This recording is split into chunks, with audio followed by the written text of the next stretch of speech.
All right, everybody, welcome to the review portion of the GameCorp podcast. This is where we take an in-depth look at one game each week and give you our honest thoughts on it. My name is Matt Hedrick. I am your host as always, and here with me, doing all the behind the scenes stuff. Always happy to be here. Probably not. Is Chad Porto? How's it going? We crack up all the sensors. I uh I'm always gonna have a soft spot in my heart for kids WB material. Looney Tunes, Animaniacs, Hysteria, Freakazoid. Those were my jams. In fact, the Looney Tunes theme song was my own personal senior year song. They all voted for fucking Freebird, and I'm like, that's dumb. No, thank you. I will instead rep the Looney Tunes theme song. I feel like I made the right choice. So Who doesn't love the fucking Tiny Toons theme song, man? Come on. it ain't bad. It ain't bad, homie. So Mm. this is Buster Breaks Loose. We're using Nintendo Complete to do the to capture footage. So thank you. But yeah, this is made by Konami. And I'm a little disappointed that there wasn't one single solitary Metal Gear reference. Granted, Metal Seems Gear, like seems fitting for it, right? right? Metal Gear at the time was not the big franchise that it would become. But yes, it still had like 2 or 3 games out. Like, come on, man. Depending on how Could you have want done to at least classify, something for it. but depending on how you want to classify the second Metal Gear game, because I think there was like 2 different versions of that. I think. Mhm. I don't remember my Metal Gear history. So let's just jump into this fucking classic game. Let's start with the graphics, and this is one of those where I like to kind of keep an ability for us to disagree. But if Matt doesn't give this a 5, I'm canceling the show. Oh, dude, this game is gorgeous. Like, what are it's you what are you talking about? It's beautiful. It's creative. It's dynamic. It has so many cool backgrounds, and the animations are stellar. All the major characters are here, and they look just like they're supposed to. This is peak 16-bit graphics at its best. I think my favorite aspects of this is the animations of all the characters. Mm-hmm. Like just even those little tiny like idle animations when Buster's just kind of like waving back and forth or Plucky's kind of moving up and down. They just got this like attitude to them. I think that's so fucking cool. And the level design is fantastic as well. What I love about the game is that it's not even just about the game so much that they really do a great job kind of encapsulating the show in the game. Like there's not like a giant like, oh my god, if we don't do something we're gonna be erased out of existence kind of Final Fantasy story. They're just at school. And apparently it's a very violent school because Buster's beating the shit out of people. But like whatever. Buster's gonna bust you. Like what are you gonna do? Like the boss level that we're watching. I think that's the brilliance of it too, you know? Mm-hmm. The boss level that we're watching, if you're watching on the stream or on YouTube, is the Dizzy cafeteria boss fight, and like you're not supposed to hit him. Like I mean you can, but like it's not gonna do anything. But like how you beat him, quote unquote, beat him is you give him food to eat, and then he gets tired like he just had a Thanksgiving Day meal. Like that's Like it. that's so damn fucking charming, isn't it? Yeah. Now, granted, he can still hit That's you, so cool. so like don't let him. But it's a very wholesome thing, and this is one of the rare games on this show of ours that I played all the way through. And the final boss is a stage play. It's great. I loved it. Like, come on, man. That's just fucking perfect. It's very cool. So Oh man. we move on to sound, and I have a rule of thumb that if you're a property with an iconic theme, you need to have the iconic theme in here. This is a rare kind of confrontational standard, though, that I did not foresee. Every song apparently had the Tiny Toons melody in it, no matter the level. And it also had like other classic songs, but like not just like Tiny Toons or Looney Tunes songs, but like actual general classic songs. that Looney Tunes and Tiny Toons would use on occasion. So it was one of those where I was like, I don't know if I want to hear it that often, but they did do it, and they did have a nice diversity with the sounds, and the sound effects were cool.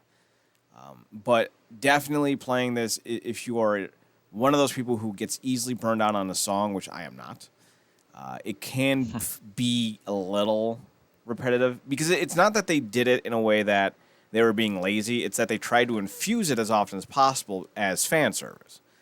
And I think that's the difference, in my opinion, between being lazy with just repeating the same songs over and over and trying to change it up as the game goes on. So I'll still give it a 5, but I'm fucking watching you, bitch. You're watching me? Are you talking about Plucky there on the screen? Plucky, the game, you, everyone in general. I think you're watching me to make sure I put a 5 on this one. Why too. would I If ever don't watch you? Wring my neck for it or not something. I don't need to be honest. I never even noticed what you were saying, like the variation on the track. I never noticed that was even actually a thing. Well, I was specifically because after I got to playing, I pulled up the playthrough, because I don't listen to games when I play them. I multitask, so I'll always have like videos on or music on. So like I'm usually playing games with subtitles or whatnot. So I went back and I listened through the game's soundtrack, and that's why I noticed it. So, if you're playing, you may not notice it, but I deliberately went back and listened to the music for specific reasons. So, still really good. To me, to me, I think that's actually a really cool way of doing music too. Like trying to be as creative as you can with just one song and putting some variations on it. That's pretty cool, honestly. And I think everything else about this is great too. Perfectly fitting for this type of franchise to capitalize on that. It's always good times. Other than that, though, I would have to say, looks like did we lose our thing for a minute? No, I lost the video for a minute, but there's just audio was getting off. But no, I really did enjoy the sound. I really did enjoy the soundtrack, and I thought it was great. And I don't think I could give it any lower than a 5. I think it's perfect, honestly. Well, refresh the video, because if we're not streaming, I need to know. All right, yeah, it was saying something about my browser in particular, so. Oh, like you got the little yellow drop down. Yeah. Okay, you laggy bastard. All right, so moving on to gameplay. This is one of those rare platformers I didn't hate. It really does a pretty awesome job keeping itself unique. There are fun mini games in between levels. There are different types of mechanisms into how you play the game. It's generally a very fascinating experience. Like if you put any other character in this, I think people would be talking about this far more. Like if this was like a Vector Man game or like a Mega Man game or Sonic or that racist Mario. I think this game would have a lot more fan service because it's extremely well made. There's nothing wrong with it in any of the slightest way that I could find. But then again, this is a platformer, and I don't know if, as a platforming guy, you would have a different perspective. The only thing I would honestly say is that there's one aspect of the game that I feel like is a little hard to control sometimes, and it's Buster's dash ability. Mm-hmm.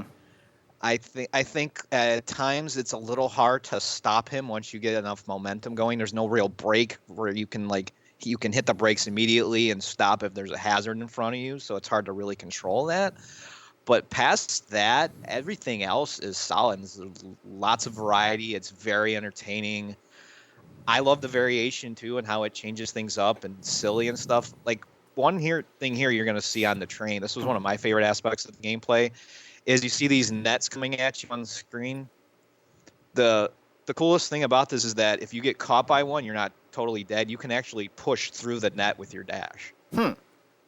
So I thought that was a really cool variation on that. Like you could actually break it apart. Because I kept getting caught. I'm like, fuck, I'm dead. But I eventually figured out you could just push past it. But that's just one of those silly quirks of this game that make it so much fun to play.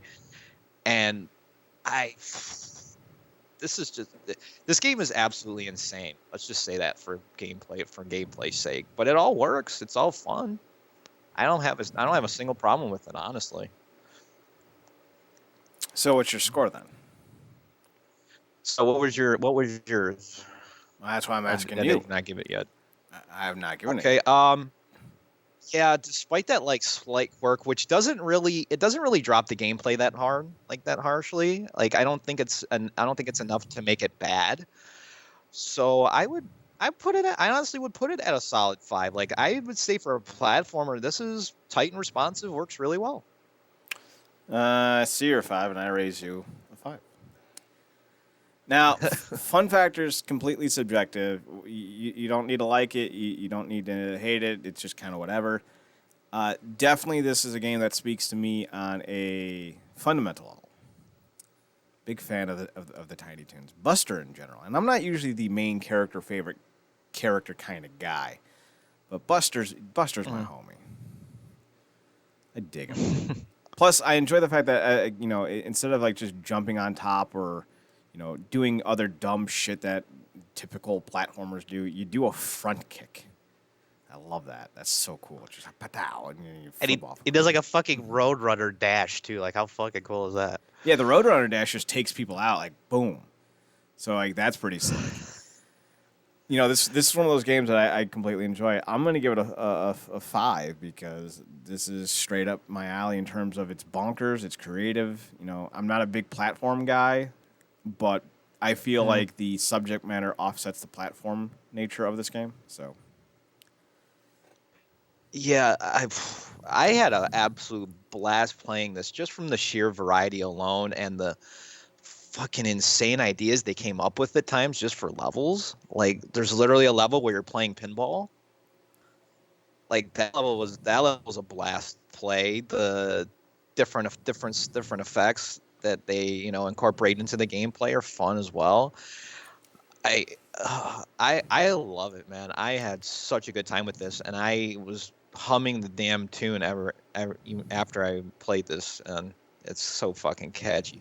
But yeah, 5 across the board for fun factor. There's no way you can't have fun playing this, and this game's actually very accessible to not only us but to children too. There's an actual mode where kids could have fun with this too. It streamlines it. So it's playable for everybody. That takes us down to the challenge, which is basically defined as, was it an enjoyable game to beat? Was the difficulty fair? And I honestly, I would not say that this game was too hard or too easy.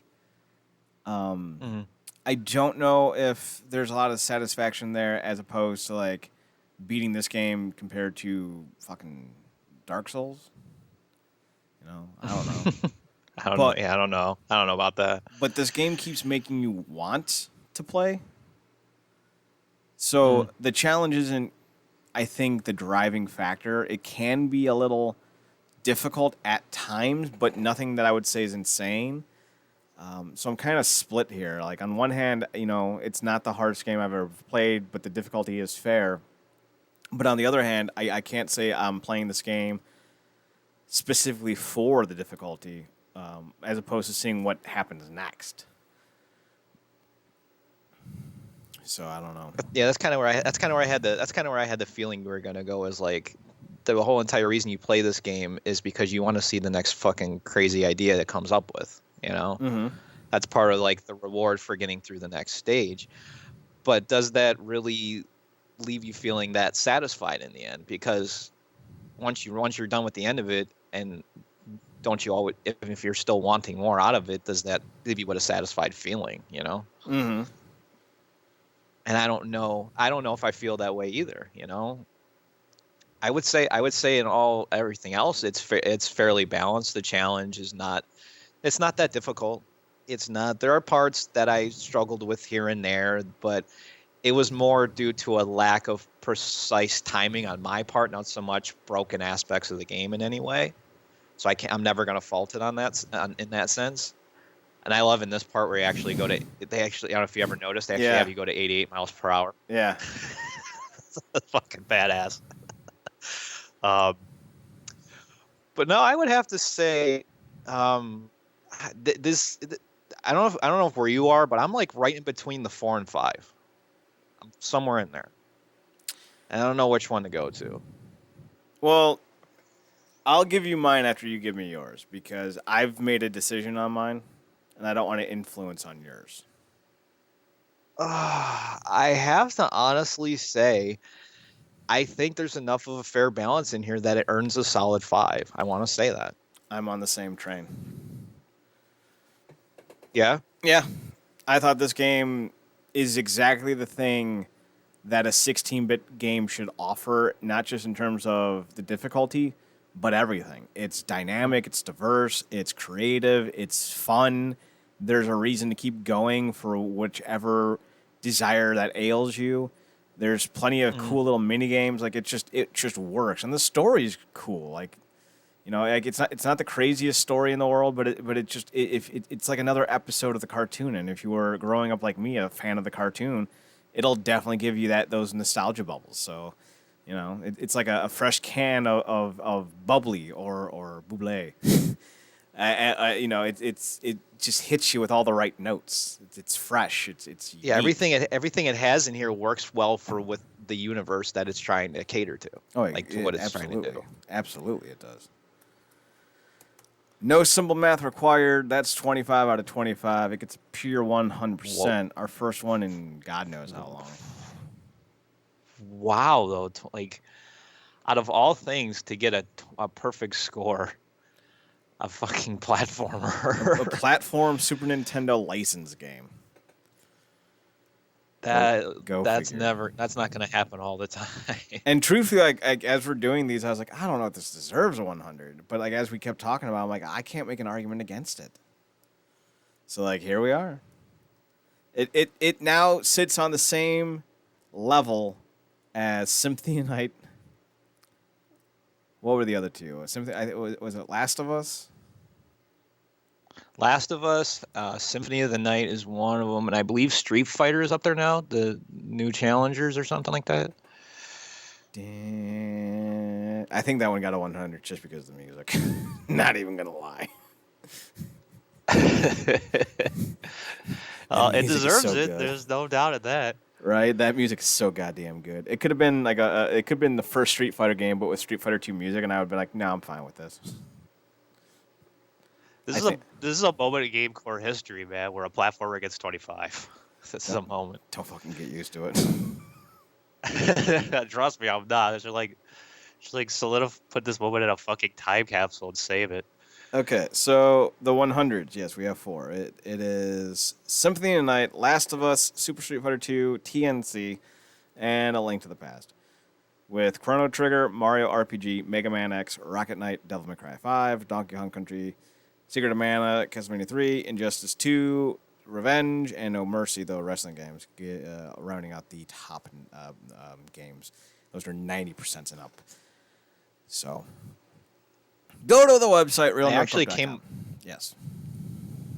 Okay, I was just saying. Actually, the only reason I came up with this game for us to review, one, you were talking about, and two, I was watching SNES Drunk, and I was seeing what games were actually available Tiny Toon wise. That's why I just suggested this one.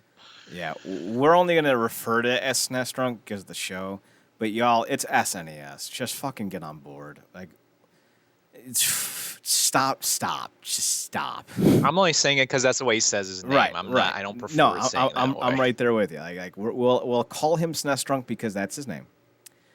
But it's SNES, you fuckers.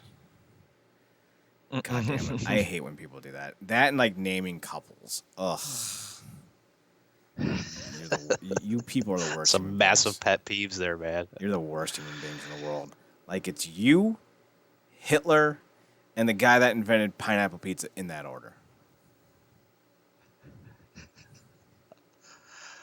100% Oh, give God. zero fucks. RealNerdCorp.com. RealNerdCorp.com. Twitter's NerdCorp. Instagram's Real NerdCorp. Links, as always, down below. Matt, where's your personals? You can find me on Twitch at mNerdCorp, same handle on Twitter. You can find me on Twitter at ChadNerdCorp, ChadNerdCorp, and on Instagram at ChadPhotoHot. If you want to listen to the download, the podcast of podcasts, the Cadillac of Cadillacs, that's not right. You can listen to the GameCorp podcast down below if you're listening on YouTube or if you're on the website. But if you're listening live on Twitch, we haven't filmed it yet. So you're going to have to wait until tomorrow, homie. Or like later tonight. I don't know. We'll see how fast I can do a turnaround. Full disclosure, I doubt we're going to be talking a lot of video game news on this one. I got a lot of movies, a lot of things, and frankly, just fuck modern video games.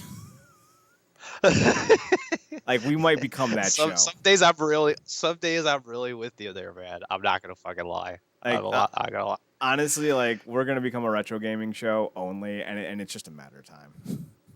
It's just a fucking matter of time. I am not against that. I'm not, personally. I'd rather just talk about, do a couple video game reviews a week and then be like, fuck it, we're out. Let's go. Well, I'll stick with the one format, but, we could just talk about whatever. That's down below on youtube.com/ComicGameCorp or on the website realnerdcorp.com. Matt, we're off to do the podcast. They're a wonderful podcast of ours. So why don't you 22 skidoo and get us the fuck out of here? I don't even know what that means, but good night, everybody.